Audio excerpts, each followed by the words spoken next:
2023 নির্বাচনকে সামনে রেখে চলছে জোর প্রস্তুতি। প্রশাসনিক প্রস্তুতির পাশাপাশি রাজনৈতিক দলগুলি শুরু করেছে তাদের প্রচারাভিযান।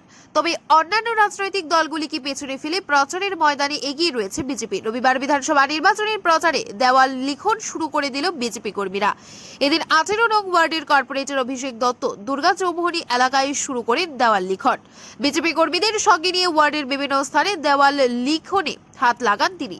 2018 সালের পর থেকে রাজ্যব্যাপী চলছে উন্নয়ন কর্মযজ্ঞ, কিন্তু মাঝে করোনা পরিস্থিতি এই কর্মযজ্ঞে বেঘাত ঘটায়। ভুলে গেলে চলবে না, এই করোনা কালে যখন সমস্ত মানুষ ঘরবন্দি অবস্থায় ছিল, সেই সময় 7 রামনগর বিধানসভা কেন্দ্রের বিধায়ক সুরজিৎ দত্ত এগিয়ে এসে বহু মানুষের পাশে থেকেছেন, তাদের জন্য সহায়তার হাত বাড়িয়ে দিয়েছেন। তাই এই কেন্দ্রে বিজেপির জয় নিশ্চিত। নির্বাচনের দিনক্ষণ ঘোষণা হতে কিছুটা সময় রয়েছে, তার আগেই সমস্ত এলাকায় শুরু হয়ে গেছে প্রচার। কর্মীরা নির্বাচনের জন্য প্রস্তুত রয়েছে বলে জানান তিনি। এই নির্বাচন তো আমরা বিজেপি সরকার জবের থেকে এখানে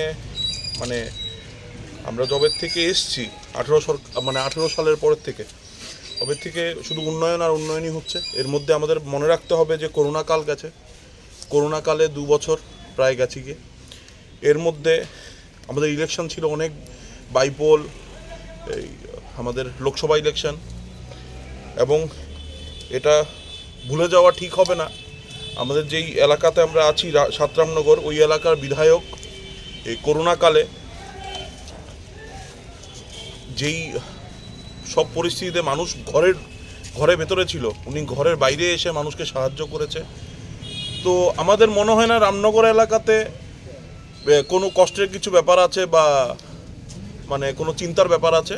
আমরা জিতছি, এবং এটা আমরা অনেক আগের থেকে মাঠে নেমে পড়েছি। রামনগর এলাকায় বোধহয় আমাদের ওয়ার্ডে বোধহয় প্রথম হচ্ছে ওয়াল পেন্টিং, এবং যথারীতি আমাদের 14 নম্বর ওয়ার্ডেও অলরেডি ফ্ল্যাগ দিয়ে সাজিয়ে নিয়েছে।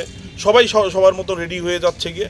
আমরা গিয়ার্ড আপ ফর ইলেকশনস। আমরা যে কোনো সময়, আজকে হলেও কালকে হলেও, আমাদের কোনো কিছু এসে যায় না, কারণ আমরা জিতবো, মানুষ আমাদের সঙ্গে আছে, এতে কোনো দ্বিমত নেই। আমরা এখনো প্রার্থীর নাম ঘোষণা করা হয়নি, তার আগেই শুরু হয়ে গেছে প্রচার। জয় সম্পর্কে আশাবাদী দলীয় কার্যকর্তারা, কিন্তু সূত্রের খবর এবারের নির্বাচনে 7 রামনগর বিধানসভা কেন্দ্র থেকে দল প্রার্থী হিসাবে নতুন মুখকে টিকিট দেওয়ার জন্য প্রস্তুতি নিয়ে রেখেছে। এই অবস্থায় আগামী দিনের সমীকরণ কোথায় গিয়ে দাঁড়ায়, সেদিকে তাকিয়ে রাজনৈতিক মহল। Bureau report, Tripura news 8।